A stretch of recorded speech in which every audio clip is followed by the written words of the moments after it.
여러분 안녕하세요. 경영원론 11주차 2강을 시작하도록 하겠습니다. 여러분 오전에 오늘 10시부터 강의를 대면 강의를 시작하기로 하고, 여러분들 대면 강의에 올 수 있는 사람과 올 수 없는 사람은 나눠도 된다 이렇게 했는데, 사실 여러분 동영상 대면 강의에 한 사람도 오지 않아서 제가 다시 또 동영상 강의를 찍고 있습니다. 그래서 여러분 1강을 25분 정도를 설명을 했는데, 1강에 이어서 11주차 2강을 설명을 하도록 하겠습니다. 1강에서는 인간이 가지고 있는 기본적인 정서에 대해서 말씀드렸죠. 정서는 우리 인간의 마음을 구성하고 있는 중요한 덩어리가 여러분 세 가지 있죠. 세 가지. 인간의 마음을 구성하고 있는 세 가지 있는데, 그 중에 하나가 인지라 했습니다. 그죠? 커니션. 인지는 이 지식을 말하는 것입니다. 여러분 머릿속에는 온갖 지식들이 들어있죠. 온갖 지식이 들어있습니다. 자, 동천역에 내리는 전철 시간하고 여러분 학교까지 걸어오는 시간들, 여러분 다 머릿속에 들어있죠. 그리고 여러분이 좋아하는 패스트푸드점에 여러분 좋아하는 그 피자나 햄버거의 가격도 여러분 다 알고 있다, 그죠? 여러분 사랑하는 어머니의 버스데이, 생신날이 언제인지 하는 것도 여러분 다 알고 있다. 그 다음에 여러분 연인의 전화번호 다 알고 있다, 그죠? 집 주소 여러분 알고 있다. 이런 것들이 다 머릿속에 있는 지식입니다. 인지라, 그죠? 인지. 이런 것들이 여러분 브레인 속에 있는 뉴런, 1000억 개에 달하는 뉴런의 한 곳에 저장되어 있는 거예요. 자, 그 다음 두 번째가 뭐겠습니까? 여러분 이런 지식들이 있고, 그 다음에 여러분 동기 있죠, 동기? 욕구 있단 말이에요, 욕구. 여러분 목이 마르면 물을 먹고 싶다. 그래서 음료수를 마시고 싶다. 아니 배가 고프면 밥을 먹어야 되겠다. 오늘은 밥 대신 칼국수 먹고 싶다. 이런 욕구들이 있다. 욕구, 그죠?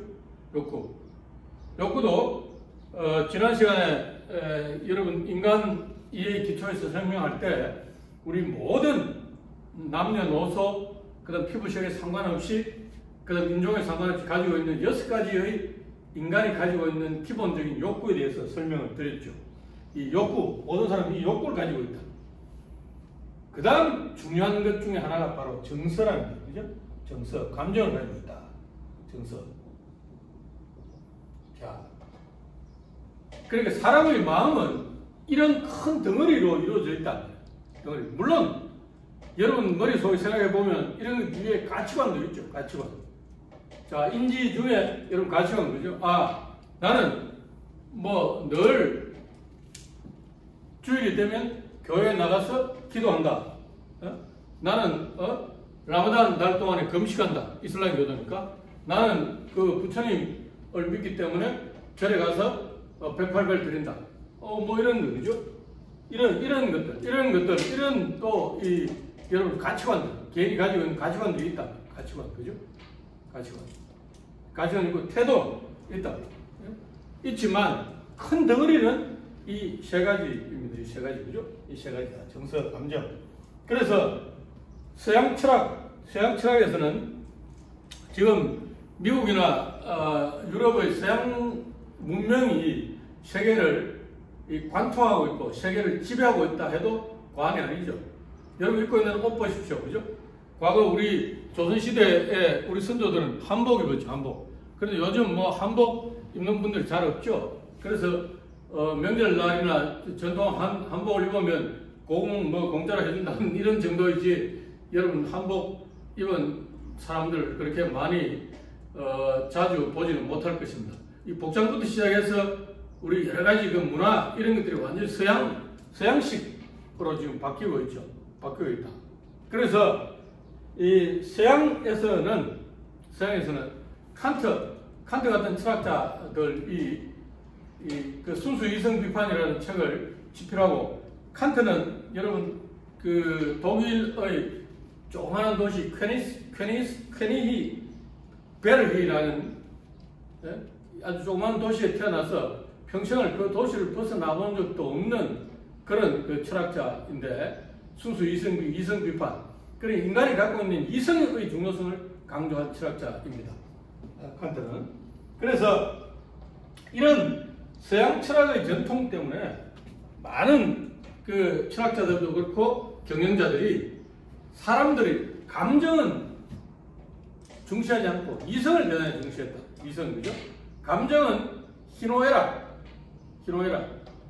우리 작업장에서도 뭐 떠들썩한 흥분 상태나 이런 상태에 다다르면 이 인간이 어떤 작업 능률에 플러스 되지 않는다. 그래서 감정을 줄이고 감정을 제어하는 것이 더 좋다 하는 이런 생각으로 감정에 관심을 갖지 않았다.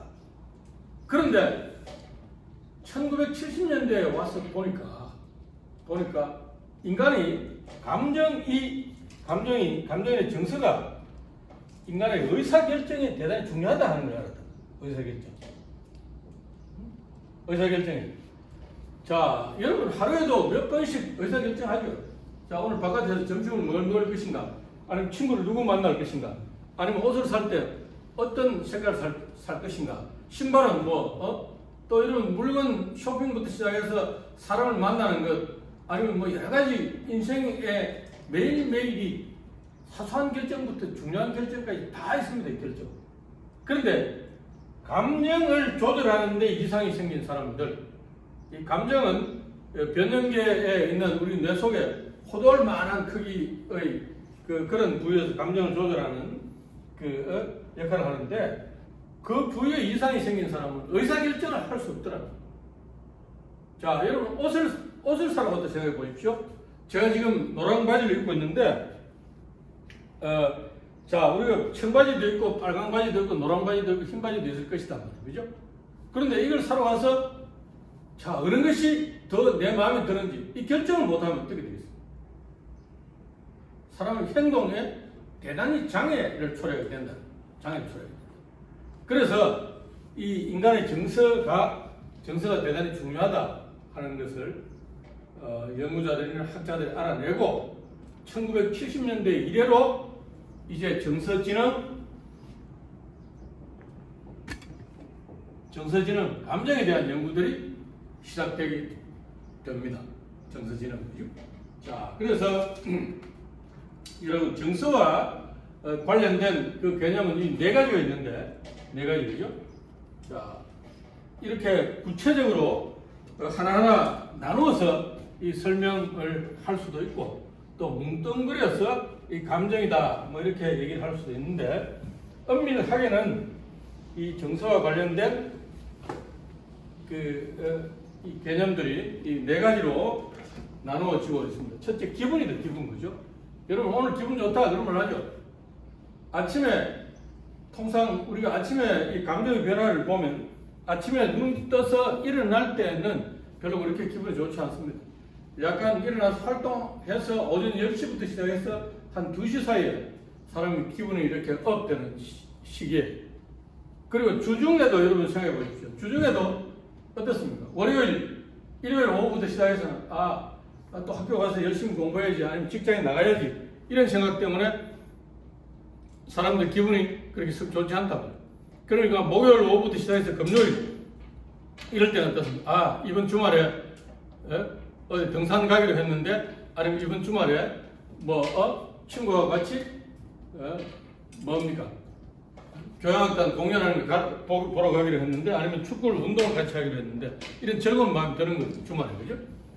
주말에 되면, 주말 가까이 오면 기분이 좋아졌다가 또 주말이 끝나면서 다시 기분이 다운되는 이런 형태의 기분의 변화를 사람들이 경험하게 된다.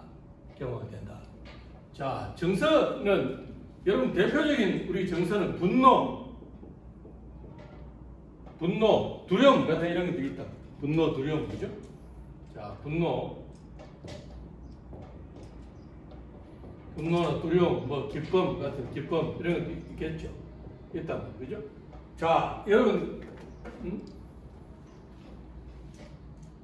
여러분 복권이 당첨됐다.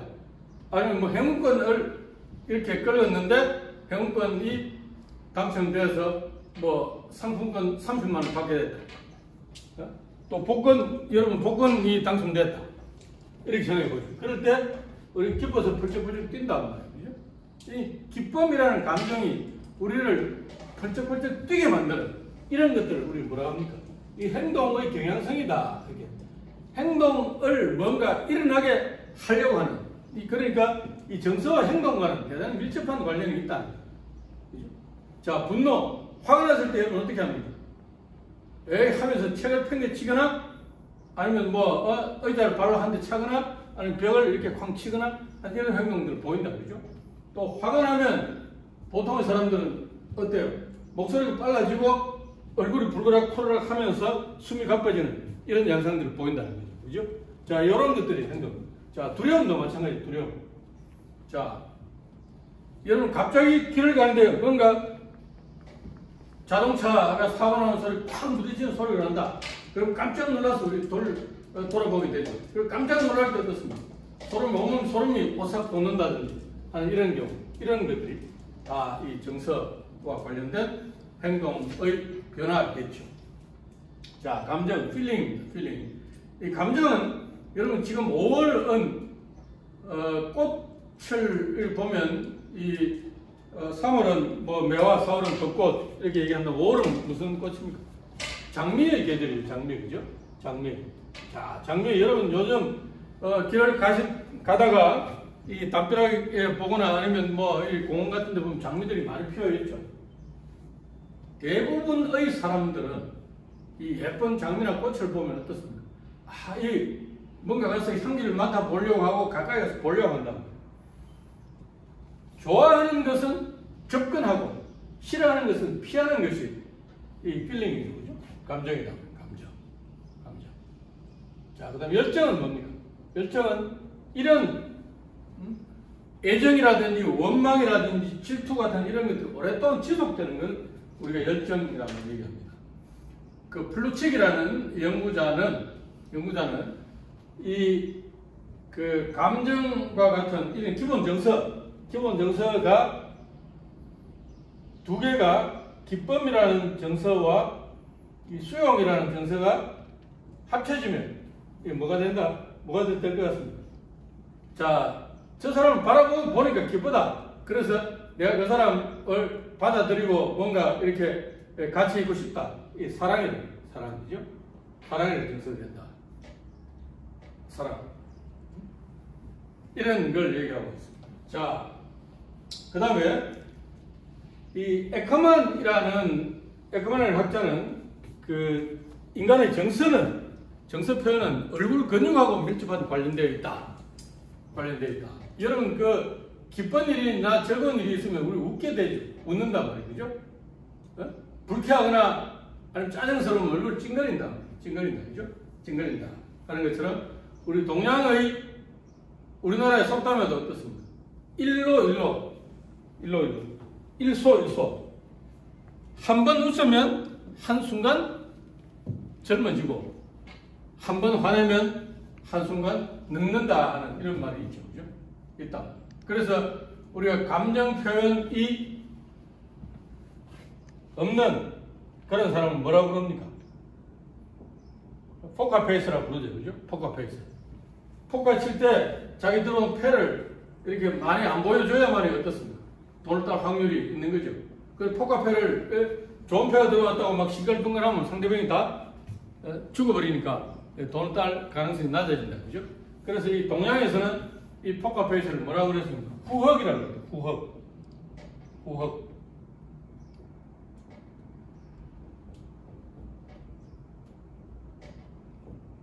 후헉. 그죠? 후헉.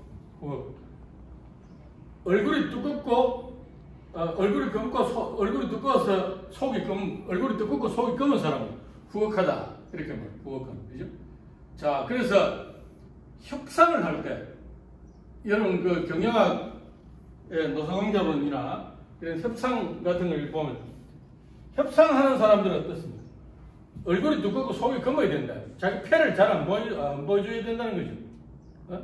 여러분 그 원룸을 구할 때 가서 계약하러 가거나 다 마찬가지죠. 계약하러 가면 그 부동산 사장님은 어떻습니까? 이 집이 참, 이거 이제 딴 사람들 왔다 갔는데, 이거 오늘 계약 안 하면 없습니다. 이렇게 말하지만, 여러분 어떻습니까? 그런 줄 알고 덥석 계약하면 손해보는 거죠.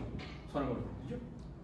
자, 그래서 이런 정서 표현의 변화, 정서의 변화에 따라서 인간 신체의 행동이 변화되는 것을 활용해서 우리가 뭘 만들었습니까? 거짓말 탐지기 만들었죠. 거짓말 탐지기, 그죠? 자, 거짓말 탐지기.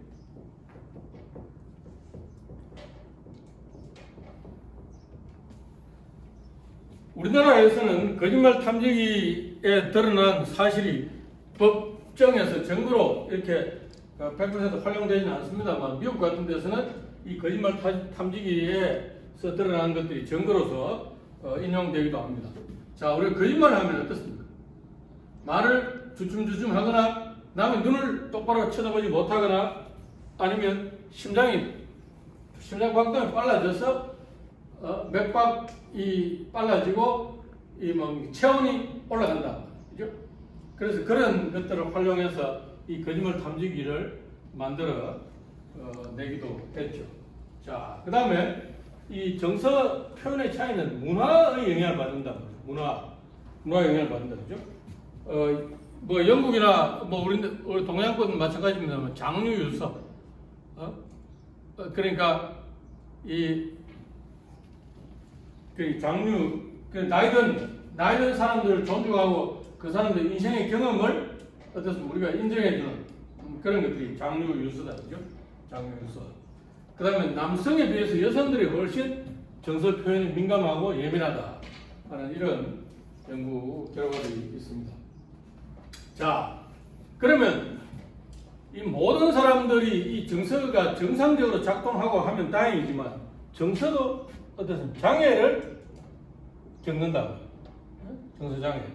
선천적으로 정서장애에 이를 수도 있고, 아니면 후천적으로 사고나 이런 걸 통해서 이 정서장애에 우리 일하기도 하는데, 대표적인 정서장애의 양상이 두 가지입니다. 두 가지. 하나는 우울증이다. 우울증. 자, 여러분 어저께인가 그 서울역 앞에 큰 그 LG 그 빌딩에서 젊은 20대 후반의 여성이 그 투신해서 이 목숨을 잃는 사고가 났죠. 사고가 났다.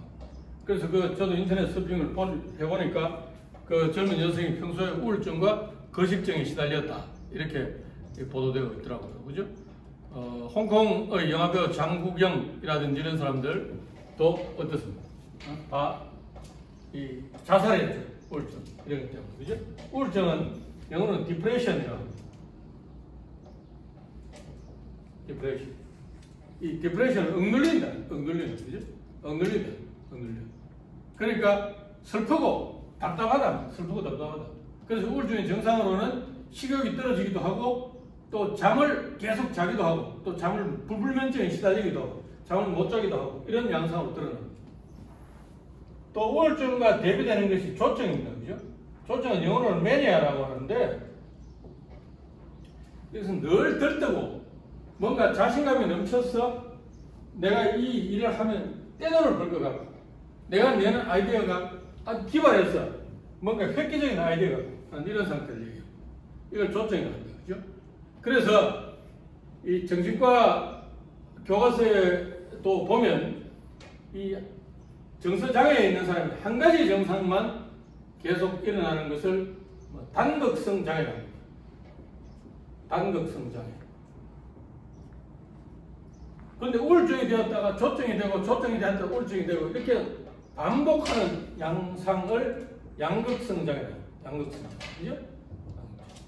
그런데 양극성 장애가 훨씬 더 치료하기 어렵다 하는 이런 임상 사례들을 보고하고 있습니다. 자, 그러면 정서장애는 왜 일어날까요? 첫째 하나는 이 생물학적인 요인입니다. 유전이나 이런 체질이라든지 신경생화학적인 이런 대부분 유전적인 요인으로서, 그죠? 여러분 노인과 바다를 집필한 미국의 소설가 해밍웨이도 자살했죠. 그죠? 자살했다. 자살. 이런 것들이 이제 부모로부터 유전되는 이런 양상들이 있다. 또 하나는 환경적인 요인입니다. 환경적인 요인. 자, 여러분 뭐 빠삐용이라는 영화 보셨습니까?